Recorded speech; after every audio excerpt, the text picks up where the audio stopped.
Hello guys, welcome back again to our podcast. Now we are here to give you the best stories, making sure that you have the best or the best stories you need over the week.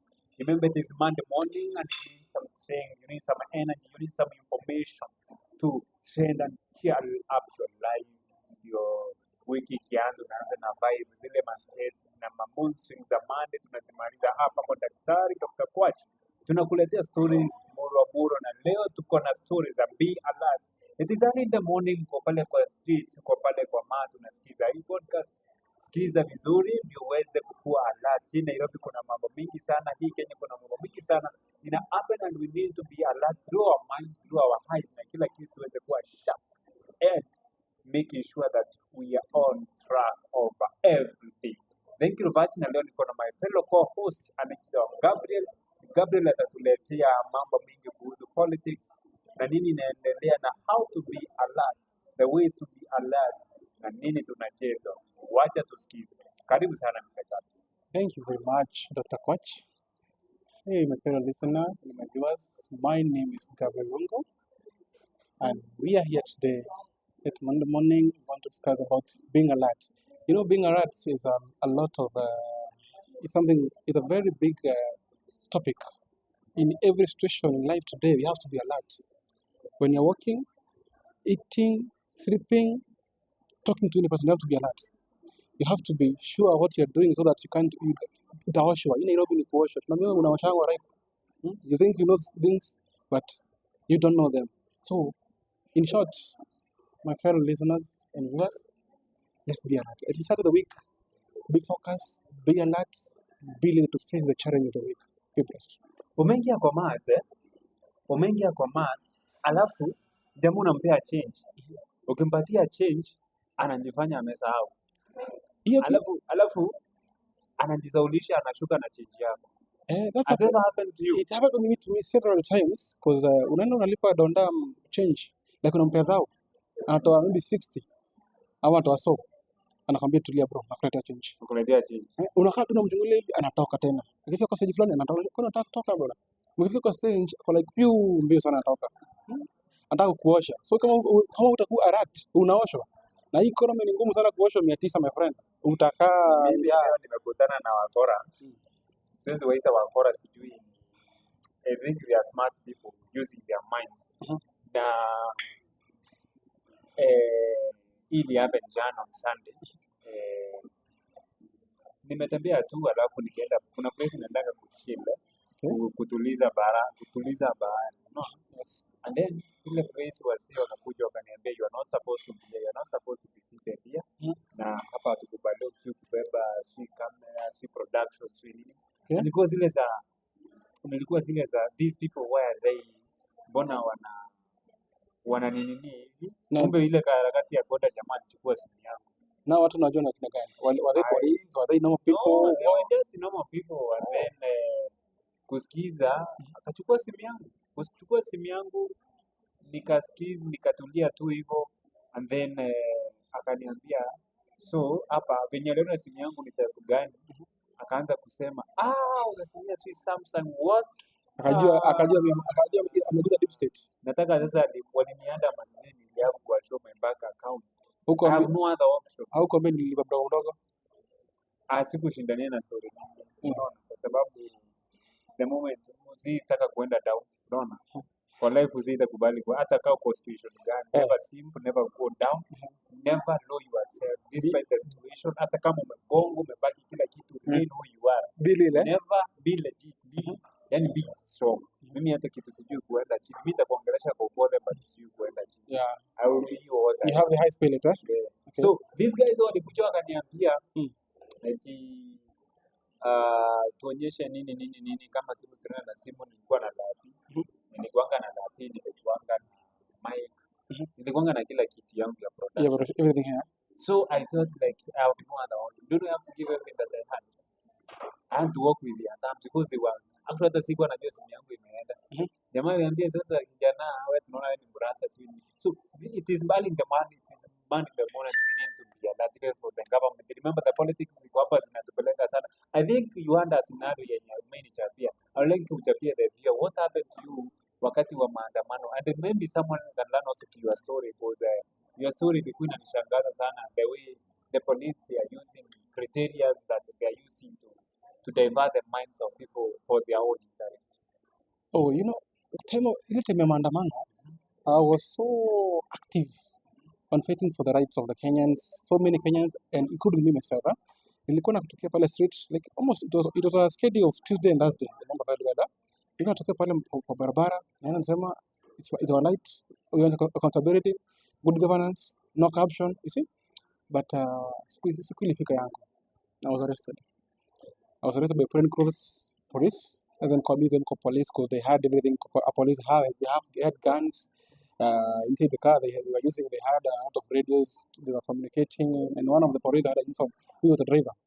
So after kushikwa, kwanza nilifinywa sana kwa hiyo gari, nilipigwa mangumi mingi sana. Nikamwambia kijana, nafikiri are you the only people who are suffering here? I was like, no, you're not, but we're suffering more much than you. Ngoja nini kumotivate kwenda maandamano in the first place? Mimi ni mwanabiashara. And I pay a lot of taxes. I pay the tax up, and I pay, first of all, I pay VAT. Nalipa hii ingine ya goods in here because I do a lot of business.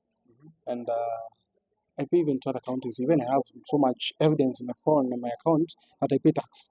So I'm so bitter when it happens that I pay tax. It's supposed to make the life of Kenyans easier, including me myself or other one, and it's making them hard. They're stealing the money. Nobody is stealing the money, because I don't think there's any reason a person in the government like a CS should be wearing a 3 million crock.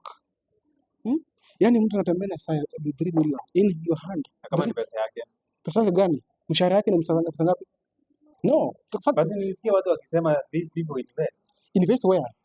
Do they have any valid job? Like, what do you do for a living? I can show you what I do. But these people, what do you do? I'm a politician. Then nothing. What's your salary? Look at my salary. It's just less than $1 million. I was in the impeachment of Agashego alisema amefungua hoteli, ameloan the money, that then he gave the auditing of his businesses kwa government. Kwani before ingie ilikuwa imefanywa auditing ama? What he said, Agashego, if I'm not wrong, alisema hizo hoteli zilikuwa for his late brother who died. Ni zake. So yeah, just inherit after death. You see? So pia si zake. And if you remember very well, that governor you're talking about, he was impeached so many times by the MCA. Go check the public domain. It is there. He was so much impeached by the governor because of so much thing they are accusing him. He was a former governor of Nyeri, right? So then wenye walikuweka kwa polisi, so hiyo ndio asili ni kuweka what is happening to you na pia vitu zinakuwa. So vitu zina happen as a business person, una feel like you are paying a lot of tax. Yes, I'm paying a lot of tax. How are you paying taxes? Do you through filing KRA? Ama wewe unalipa tax do what you buy, or what? How are you paying heavy taxes? We need to understand. The point here is not about heavy taxes. The point is here about after paying the tax, how it used. The usage. Because now I can pay tax of maybe like 16 VAT, let's call it 16 VAT, we pay. But how does it get used?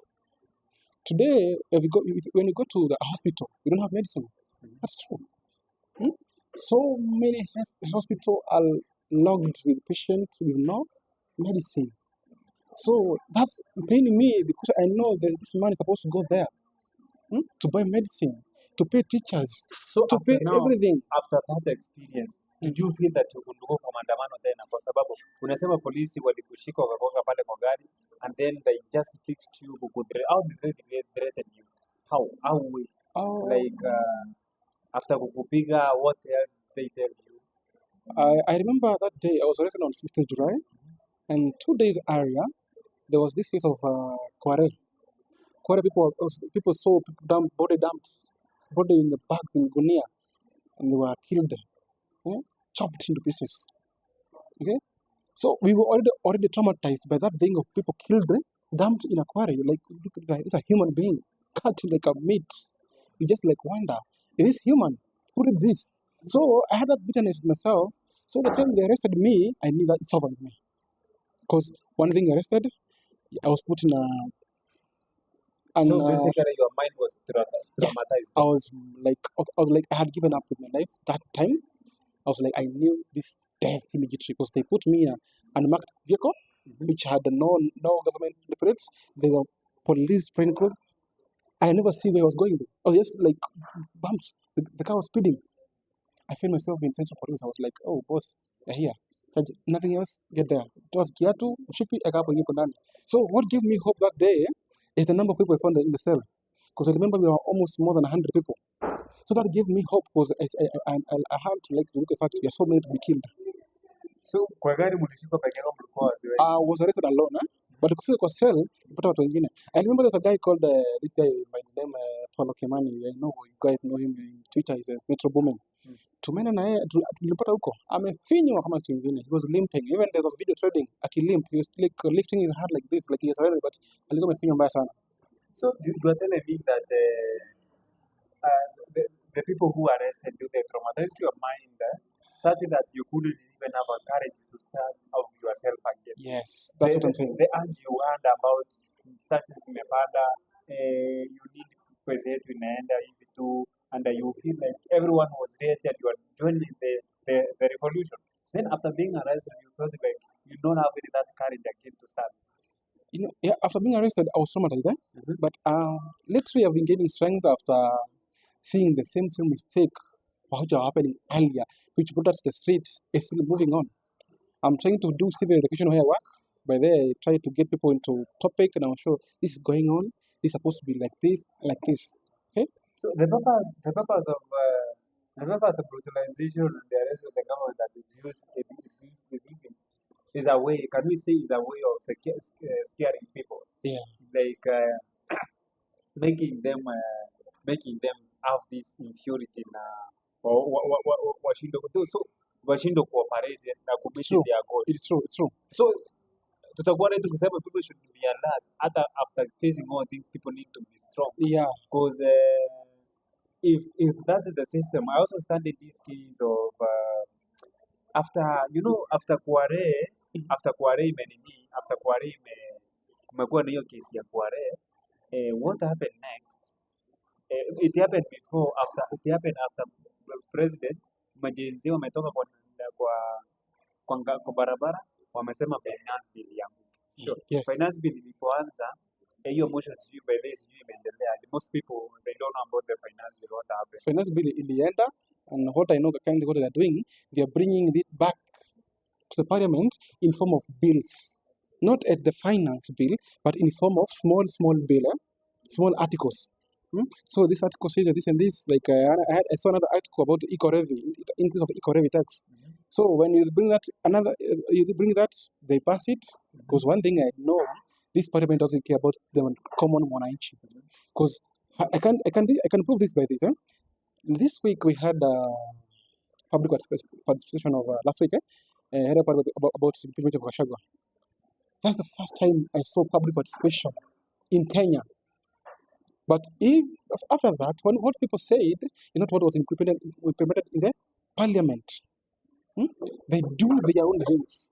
Because now they can just be, if they care about common mwananchi, they can just go to the parliament, make laws that will help Kenyans live a better life. Because you can see the situation of Kenya. The life is hard. You can see it. Life is hard. So they can just go into parliament and make that thing, but they're not doing that. What they're doing is they're just making their own games. They're playing their own games. Because now you can't just come if you want to impeach Gachagua. Impeaching Gachagua was not a priority for Kenyans. It's not a priority for Kenyans. So this means that the government, what is focusing is making sure the ideal thing is working. Kwa sababu after intimidating and arresting most of these years, you are saying they were traumatized to their mind and they couldn't go on with the maandamano. Yes, so after that, uliona maandamano ya pili ya tatu ilianza kuchukua watu. After killing Kasia wasi watu wameshutiwa 21 and then si watu wengi wamekufa and no one to follow up.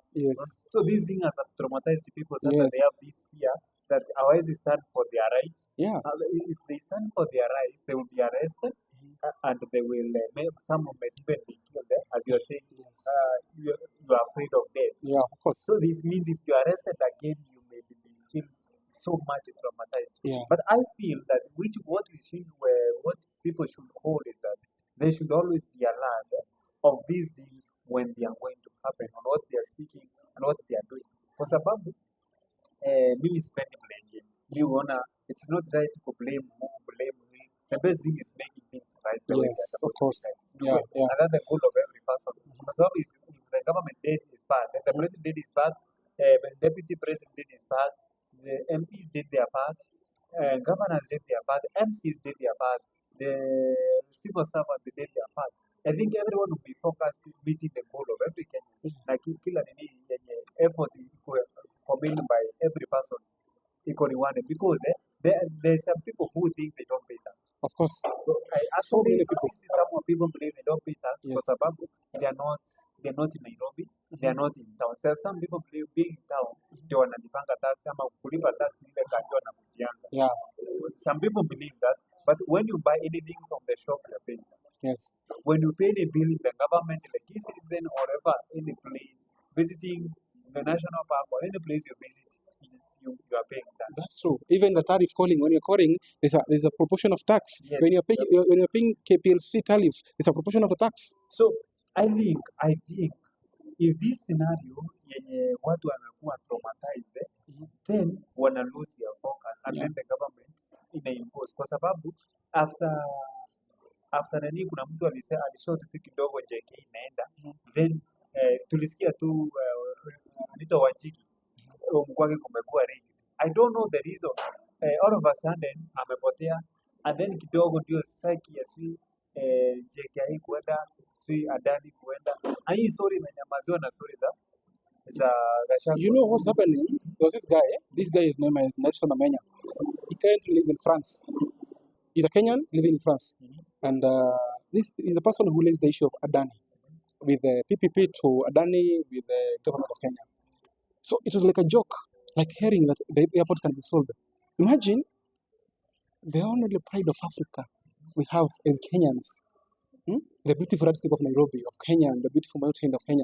Like we are selling our airport because that's not giving out. It is selling. Imagine that year's contracts.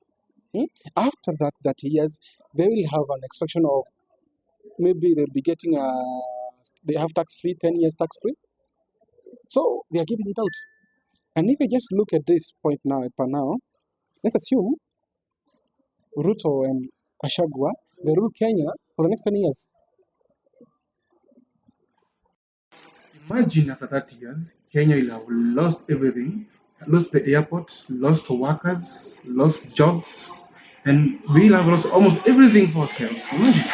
Okay, I really support you because ukiangalia hii mambo na airport what they are doing, they are just playing people's minds. But if the undone project just work out, imagine most people, not only will they lose their job, but even the businesses, most of them will lose their business. Kwa sababu, imagine mtu ako na power ya kucontrol importation and exportation. Kwa sababu hii construction of airport itaenda kwa ndani enterprises, na ndani enterprises itakuwa na their own managerial team. Hata unajua venye corruption rate iko Kenya, mtu akisema hiyo kitu ipitizwe na ni mkubwa utamsikiza tu, si ni ukweli? Of course. So this means import mandawa, import drugs, guns, everything human trafficking, then organ trafficking, everything. It is very at risk. We need to be very alert. Anyway, that's one of the things that we are saying we should be alert, kwa sababu kama hatutakuwa alert, tuanze kuchunguza na kufanya research. Wale watu wako home pale Gishagi hampendi kufanya research. Can you go and do research? Listen to news, listen to what people say, so they're gonna have information. When you have information is power. Na sisi kama Dr. Kwach hapa kwa channel yetu nakuletea information to be real, realistic na pia to be alert. That's our whole story. If you have not subscribed to our channel, make sure you subscribe to our channel ndio uweze kupata reels, ama ni aje? Hapo ni kweli kabisa. Ukitaka uhondo, what is happening currently in Kenya, the truth, si propaganda kama serikali, we are delivering the facts, day by day facts. We go out, we analyze the news, we bring it the facts, the little facts. What's happening in Kenya? Musidi lands, Kenya don't lands. We are losing almost the whole country. By the way, if we just move the space you're moving out, we will within the next maybe 10 years, we will have sold everything in Kenya. I know people shall go. You know what's happening in the parliament. The bills are being passed daily on a daily basis about agriculture bills, whatever, like affecting you. And by next maybe 2 years to come, it will be so hard for you to do even farming. Now you will not have no one to blame. So you have to remain focus, be alert. Na useme ulipangi tax, you pay tax, my friend. You pay tax. You know the government is what's happening, what are they doing? Ni wizi bila kazi. Exactly. That's what we are saying today. Na make sure msubscribe kwa channel ndio uweze kupata you are the real master of story. Thank you very much for watching and listening to our stories. Make sure you have subscribed and you have shared the like. Na umeita marafiki zako. Thank you very much. Bye. See you when you see me. Subscribe to our channel.